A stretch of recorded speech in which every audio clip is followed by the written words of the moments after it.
demands on water on this planet, and that is well realized in the IWRM discourses and in multi-stakeholder platforms, the idea behind. Water quality, like quantity, is supposed to be in crisis, and it's been clear that the state and the market have not been able to solve the problems of multiple resource claims alone. Getting people to work together on the same table to achieve a common goal is never easy.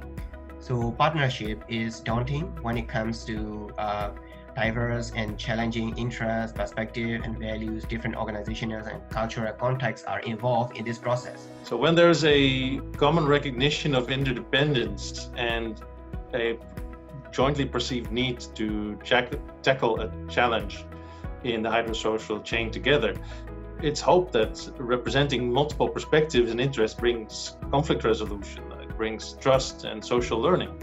And in order for them to fulfill this mandate of investing in social good, they really have to involve as many stakeholders as possible. And the best way to do that is to organize multi-stakeholder platforms and participatory approaches.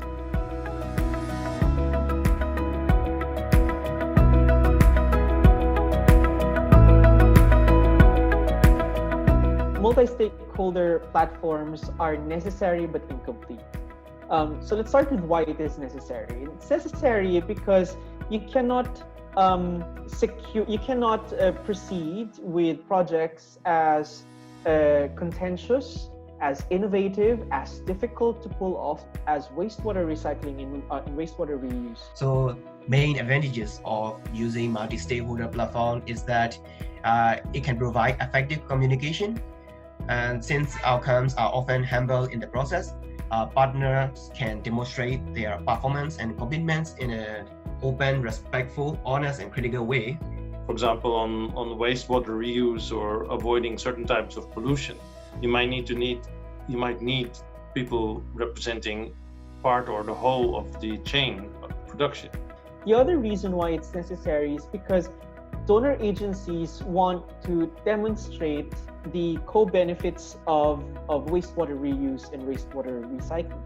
So co-benefits arise when not just a single sector in society derives certain benefits, but multiple sectors in society get different kinds of benefits from a project or a program. All these platforms, all water development and management, reflect power inequalities.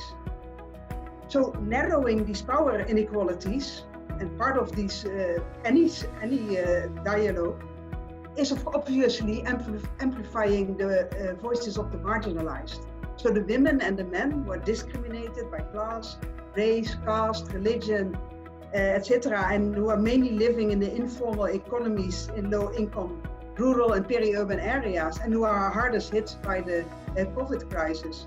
Amplifying their voices is key.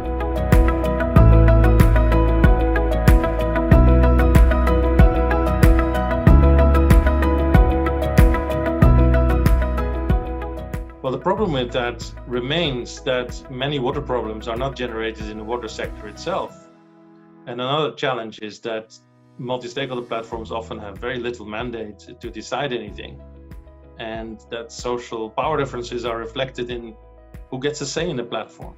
So I think these are three reasons why the results are humble, but there's still the promise of better outcomes if the design and empowerment of MSPs are properly taken care of. The single most important challenge or hurdle to multi-stakeholder engagement platforms is how to balance competing interests. And sometimes competing interests are easy to navigate when you have a common language for articulating value from a project or intervention. Each stakeholder wants to promote themselves and want to receive credits by themselves. So therefore, they are reluctant to share their information to the multi-stakeholder platform. Three ways to go forward, or three factors to make the the future scenarios for multi-stakeholder platforms a little bit better. And the first is instilling the principles of co-creation and human-centered design into our project development process. So that's my second answer. The water sector has to be more comfortable with decentralization. The third one is, and I think this will open the way towards decentralization, is to be open to nature-based solutions and blue and green infrastructure. NBS will deliver so many co-benefits that many in society will tend to agree upon. And NBS will serve as the common ground for many of those competing interests in society. It is the ongoing struggle, and the public sector that is financed because we claim to work on reducing inequalities and implementing the SDGs and human rights. We get paid for that as researchers, as water professionals. So that is to support that agenda by listening, very much listening to them and involving them in any action that we undertake. But I think we should make a difference between delegation of responsibilities and offloading of responsibilities. The donors are still responsible and still have to make it work. But if you increase the capacity of people, then there might also be a total increase of problem-solving capacity in the wastewater domain. We would like to improve, or we would like to receive the objective facts and informations from each stakeholders. Because if we who are operating the multi-stakeholder platform are willing to write or share their information in a positive way, so they are willing to invest in our platform. So that is one practical way that we can improve. Yeah.